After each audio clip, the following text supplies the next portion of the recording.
नमस्कार दोस्तों, इंग्लिश साहित्य पर आपका स्वागत है। और पीछे वाली क्लास में अपन ने पढ़ा था व्हाट इज लिटरेरी क्रिटिसिज्म इस सीरीज में, और व्हाट इज लिटरेचर।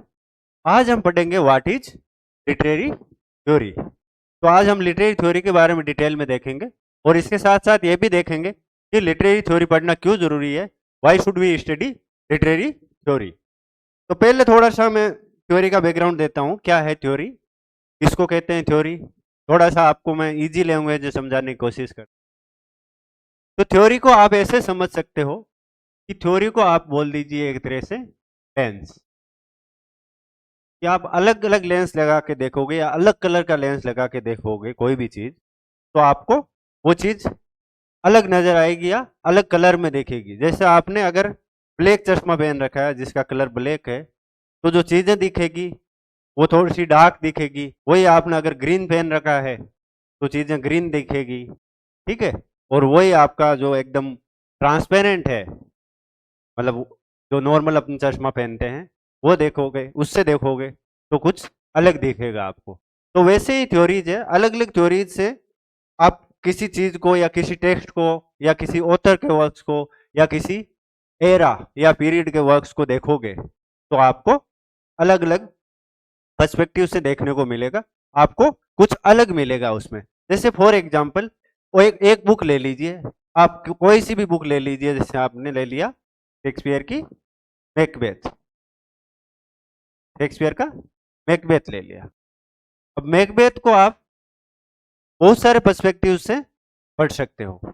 पहला तो कि अगर नेशनलिज्म या नेशनलिस्ट फीलिंग की तरफ, उससे आप पेट्रियार्कल सॉरी नेशनलिस्ट होके आप देखोगे तो आप देखोगे कि जो मैकबेथ है वो एक ट्रेटर था और अपने ही किंग के साथ इसने क्या किया, विश्वासघात किया। अब दूसरा, जैसे मान लो लेडी मैकबेथ का एग्जांपल लेते हैं, तो लेडी मैकबेथ है जो कि मैकबेथ के पीछे उसका पूरा हाथ है, जो किंग का जो मर्डर हुआ है मैकबेथ में उसमें। तो एक मान लो डोमिनेंट थ्योरी के पर्सपेक्टिव से हम देखें तो हम ये बोल सकते हैं कि जो लेडी मैकबेथ है वो एक वायलेंट और मर्डरस विच थी, कि मतलब वो एक बहुत इविल औरत थी। वही अगर रेजिस्टेंट थ्योरी दूसरी पर्सपेक्टिव से हम देखें तो हम कहेंगे कि lady Macbeth was a strong and capable lady, और स्ट्रॉन्ग विल लेडी थी, और जिसका वो ये मोटिव था कि मैकबेथ है वो किंग बनना चाहिए, तो ये उसने करके दिखाया, तो वो एक स्ट्रॉन्ग लेडी थी।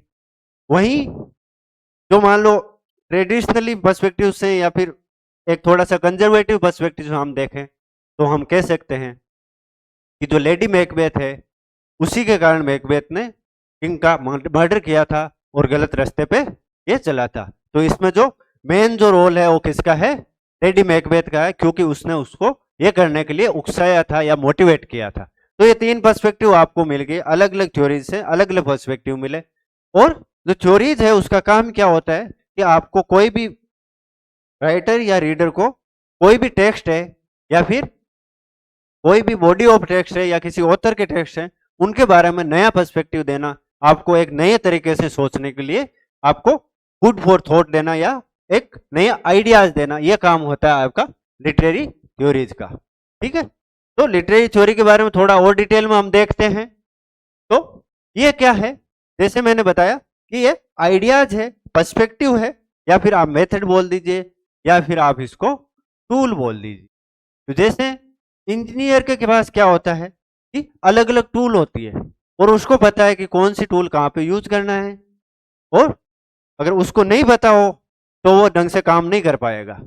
अगर वो गलत टूल गलत जगह यूज कर रहा है तो उसको दिक्कत होगी। तो वैसे ही थ्योरीज में क्या होता है कि ये एक टूल है, इन टूल्स को आप यूज करके जो लिटरेरी टेक्स्ट है उनको आप समझने की कोशिश करते हो, उनको इंटरप्रेट करने की कोशिश करते हो, उनको एक नए पर्सपेक्टिव से, एक नए लेंस से, एक नए नजरिए से आप देखने की कोशिश करते हो थ्योरीज यूज करके। ठीक है, तो अलग अलग थ्योरीज है, वो अलग अलग टूल्स है अलग अलग पर्सपेक्टिव से देखने के लिए।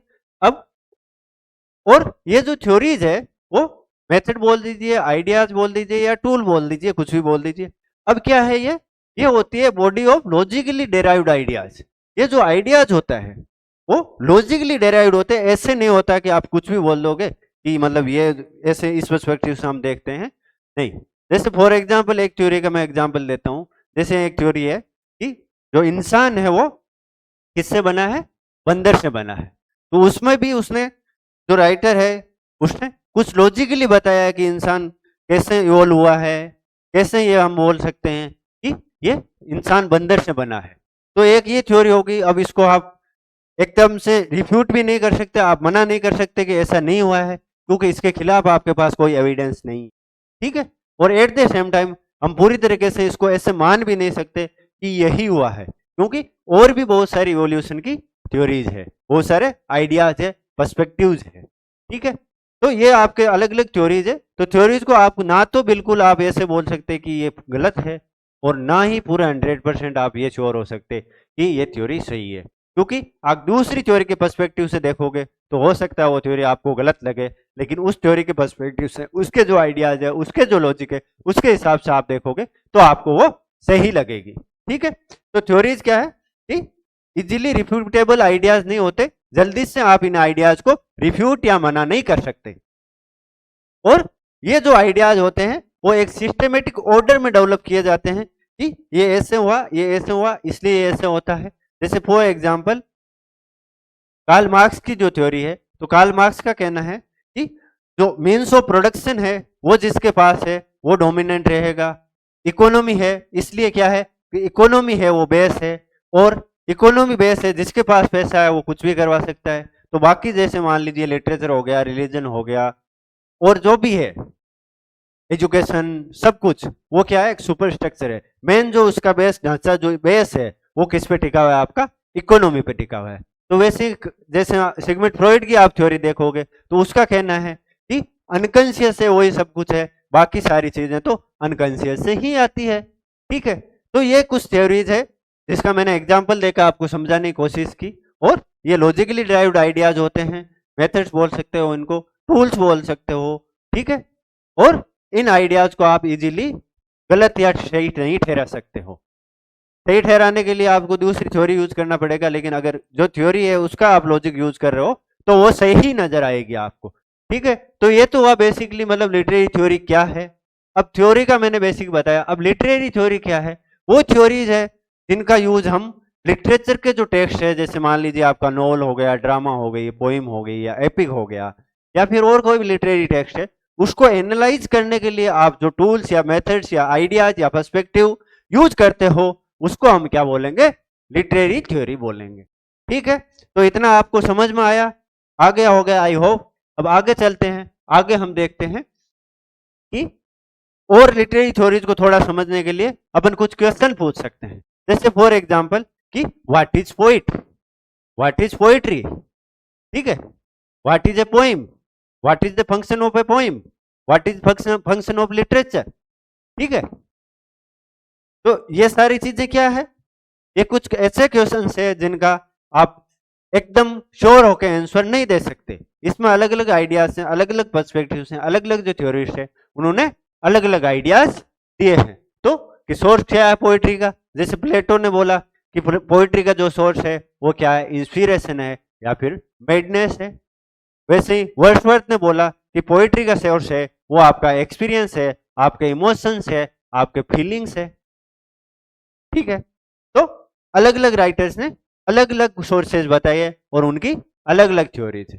फिर अपना कि ट्रूथ के साथ इसका क्या रिलेशनशिप है, कोई भी लिटरेरी वर्क है उसका ट्रूथ के साथ क्या रिलेशन है, कि जो रियलिटी है जो सोसाइटी में उसके साथ क्या रिलेशन है, क्या वो रियलिटी वो रिफ्लेक्ट कर रहा है या नहीं कर रहा है, कर रहा है तो किस हिसाब से कर रहा है, कितना कर रहा है, ठीक है। तो ये सारी चीजें ये भी आपको प्लेटो के उसमें थ्योरीज में मिलेगी कि poetry is twice removed from reality और ट्रूथ। क्यों, क्योंकि पहले जो अनसीन वर्ल्ड है, मैं प्लेटो के बारे में जब बात करूंगा तब डिटेल में बताऊंगा, यहाँ ज्यादा डिटेल में नहीं बता रहा हूं। तो कि जो अनसीन वर्ल्ड है, जो प्लेटो की थ्योरी ऑफ फॉर्म्स है, कौन सी थ्योरी, थ्योरी ऑफ फॉर्म्स। तो उसमें प्लेटो क्या कहता है कि एक अनसीन वर्ल्ड है और एक हमारा वर्ल्ड है। जो अनसीन वर्ल्ड है वो परफेक्ट है, हमारा वर्ल्ड उसकी कॉपी है, और जो पोइट है या फिर जो राइटर है वो इस वर्ल्ड की कॉपी करता है इसलिए ये क्या है, ट्वाइस रिमूव्ड फ्रॉम रियलिटी है, कि सच्चाई से 2 बार दूर है। तो ट्रूथ के साथ इसका क्या रिलेशन है? वहीं अरिस्टोटल की जो थ्योरी है, अरिस्टोटल क्या कहता है कि हो सकता है कि पोइट है उसको ज्यादा अच्छा बनाने की कोशिश कर रहा है, इसके नजदीक जा रहा है, प्लेटो बोल रहा है इसके दूर जा रहा है। तो ये कुछ हुआ थ्योरी का एग्जाम्पल। और भी बहुत सारे एग्जाम्पल है। फिर आपका कि पोइट है, what is poet, what is source of poetry. तो वहीं लोंजाइनस क्या बोलता है कि सोर्स ऑफ पोइट्री में एक तो आपकी स्किल या क्राफ्ट होती है, दूसरा आपका जीनियस होता है, कि ये 2 चीज होती है। अब उसने बोला कि क्राफ्ट या स्किल होती है वो तो आप अक्वायर कर सकते हो, आप सीख सकते हो, ठीक है, आप ट्रेनिंग ले सकते हो, लेकिन जो जीनियस है वो तो इनबोर्न ही होता है। तो ये उसकी थ्योरी हो गई कि पोइट्री का सोर्स क्या है, ठीक है, और पोइट में क्या क्या क्वालिटीज होनी चाहिए। अब फंक्शन क्या है इसका सोसाइटी में, क्या फंक्शन हो सकता है पोइट्री का। तो वहीं जैसे क्विस्ट ने बोला है कि पोइट्री का फंक्शन है, उसका फंक्शन क्या है, टीच करना, पढ़ाना, एजुकेट करना। कुछ बोलते हैं कि जो लिटरेचर है उसका फंक्शन क्या है आपका, डिलाइट, एंजॉयमेंट, एंटरटेनमेंट। कुछ बोलते हैं दोनों फंक्शन है, कुछ बोलते हैं डिलाइट ऊपर रहना चाहिए, टीच नीचे रहना चाहिए, कुछ बोलते हैं टीच ऊपर रहना चाहिए, डिलाइट नीचे रहना चाहिए। तो ये सारी चीजें अलग अलग थ्योरीज है, अलग अलग पर्सपेक्टिव्स है। तो ये कुछ थ्योरीज के एग्जाम्पल है। और वहीं आप न्यू क्रिटिक्स या फॉर्मलिस्ट जो क्रिटिसिज्म है, फॉर्मलिज्म है, वो क्या बोलते हैं कि पोइम है वो क्या है, सेल्फ एनक्लोज्ड आर्टिफैक्ट है। क्या मतलब हुआ कि पोइम है उसकी मीनिंग, उसको जो बाहर की जो सोसाइटी है, जो राइटर है, उससे कोई लेना देना नहीं है, वो अपना आप में परिपूर्ण है, वो एक माइक्रोकोज्म है। माइक्रोकोज्म मतलब कि वो एक जो वर्ल्ड है उसका एक मान लीजिए छोटा रूप है, ठीक है, और वो अपना आप में परिपूर्ण है पोइम या फिर और कोई लिटरेरी वर्क्स है, स्पेशली इन्होंने पोइम के बारे में बोला है, ठीक है। तो इसका जो रियलिटी है उससे और जो ऑथर है उससे कोई लेना देना नहीं है, ठीक है। और इसलिए ये क्या है, इटर्नल है और ट्रांसेंडेंटल है, कि टाइम और स्पेस से इसकी जो मीनिंग है वो चेंज नहीं होती है। इनका कहना अगर मोटा मोटी अपन माने तो ये चीज है, ठीक है। अब कुछ थ्योरिस्ट है वो बोलते हैं कि जो लिटरेचर है वो क्या है, product of various social forces, कि बहुत सारे सोशल फोर्सेज है उनका ही एक प्रोडक्ट है। जैसे कार्ल मार्क्स को ले लीजिए, या फिर जो कल्चरल थ्योरिस्ट है उनको ले लीजिए, या फिर डिकंस्ट्रक्शन के जो थ्योरिस्ट है उनको ले लीजिए, पोस्ट स्ट्रक्चरलिस्ट है उनको ले लीजिए, पोस्ट मॉडर्निस्ट है उनको ले लीजिए, पोस्ट कॉलोनियलिज्म वाला है उनको ले लीजिए, फेमिनिज्म को ले लीजिए। ये सारे क्या बोल रहे हैं कि एक्सटर्नल जो वेरियस सोशल फोर्सेज है उनसे क्या प्रोड्यूस होता है, लिटरेचर प्रोड्यूस होता है उनकी, ठीक है। तो इसके रोल के बारे में बात करते हैं। तो सारे अलग अलग पर्सपेक्टिव है आपके, अलग अलग क्वेश्चन है और अलग क्वेश्चन है, तो आंसर भी इनके क्या है, अलग है, अलग पर्सपेक्टिव से। तो ये हुआ आपका कुछ थ्योरीज के बारे में। अब आगे हम चलते हैं कि why should we study literary it, कि हम लिटरेरी थ्योरी क्यों पढ़ें, क्या जरूरत है पढ़ने की। देखो, लिटरेरी थ्योरी पढ़ने की जरूरत इसलिए है, या लिटरेरी थ्योरीज है उनको अप्लाई जो अपने करने की जरूरत इसलिए है कि वो आपको एक न्यू इंसाइट देती है किसी लिटरेरी वर्क के बारे में, एक नया आइडिया आपको देगा, और राइटर और रीडर दोनों को एक नया आइडिया देगा। राइटर को आइडिया मिलेगा कि अच्छा यहाँ मैंने गलती की, या फिर ऐसे भी सोचा जा सकता है, तो राइटर उस पर्सपेक्टिव से जो भी अपने कुछ कहना चाह रहा है वो कहने की कोशिश करेगा। और वहीं रीडर है उसको भी एक मान लो पोइम है, उसमें मान लो आपने 10 थ्योरीज अपनाई, तो आपको 10 आइडियाज मिलेंगे, ठीक है। तो आपको भी कुछ नए आइडियाज मिलेंगे, आपकी जो थिंकिंग है वो डेवलप होगी, आपका पर्सपेक्टिव वाइडन होगा, और आपकी जो एनालिटिकल पावर है वो बढ़ेगी। ये सारे फंक्शन किसके हैं, थ्योरी के, इसलिए थ्योरी अपने को पढ़ना चाहिए। तो आर्टिस्ट और क्रिटिक दोनों है,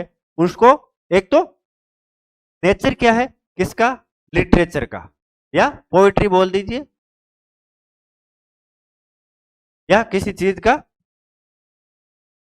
क्या नेचर है, उसका सोसाइटी में क्या स्टेटस है। जैसे मान लो आप अरिस्टोटल की बात करो या फिर बाद के कुछ थ्योरिस्ट की बात करो कि जो लिटरेचर है या पोइट्री है वो सबसे ऊपर है, और हिस्ट्री और जो फिलोसफी है वो नीचे है, और हिस्ट्री एंड फिलोसफी में दोनों में जो चीजें हैं वो लिटरेचर में है, हिस्ट्री कंक्रीट या फैक्ट्स के बारे में बात करती है, और फिलोसफी है वो जनरल और एब्स्ट्रैक्ट आइडियाज के बारे में बात करती है, लेकिन लिटरेचर दोनों को कंबाइन करके टीच एंड डिलाइट करता है। ठीक है, ये एक थ्योरी हो गई। तो इनके हिसाब से जो लिटरेचर है उनका स्टेटस ऊपर है, क्या स्टेटस है, इसका क्या सोशल फंक्शन है, कि लिटरेचर का क्या मेन फंक्शन क्या है, कार्य क्या है, क्यों लिटरेचर पढ़ना चाहिए, क्यों लिखना चाहिए, इसकी बात करते हैं। तो ये सारी चीजें समझने के लिए थ्योरीज है वो इंपॉर्टेंट है। थ्योरीज के माध्यम से आपको ये चीजें समझना आसान हो जाती है, और एक का जो पर्सपेक्टिव है आप ये भी देख सकते हो कि अलग अलग एंगल से कैसे एक वर्क को या एक राइटर को या एक एरा को या एक बॉडी ऑफ लिटरेचर को आप देख सकते हैं। ठीक है, तो ये चीजें हुई कुछ आपकी थ्योरी के बारे में। तो बच्चों आज थियरी के बारे में इतना ही। अब अगले वाले जो क्लास है उसमें हम जो डिफरेंट थ्योरीज है उनको हम डिफरेंशिएट करेंगे, और मैं मूल रूप से आपको 4 थ्योरीज बताऊंगा जिसमें आपकी जो बाकी जितनी भी थियरीज है वो फिट होती है। बेसिक में 4 बताऊंगा और उनमें जो आपकी जो है वो बाकी थ्योरीज आ जाएगी। तो इसको हम बोलते हैं a 4-fold system for defining and arranging various theoretical stances. तो ये 4-fold जो सिस्टम है इसके बारे में मैं अगली क्लास में बताऊंगा, और ये क्लास आप मत चूकना, बहुत इंपॉर्टेंट क्लास है, इससे आपको बहुत कुछ क्लियर हो जाएगा। तो बने रहिए, और आज के लिए इतना ही। धन्यवाद दोस्तों। आपको अगर इनका पीडीएफ चाहिए तो आप डिस्क्रिप्शन बॉक्स में जाके वहां से टेलीग्राम पर जो हमारा चैनल है उसको फॉलो कर सकते हैं, वहां आपको पीडीएफ मिल जाएगा, और आप ऐप पे जाके भी इसका पीडीएफ देख सकते हैं। तो आज के लिए इतना ही दोस्तों, धन्यवाद।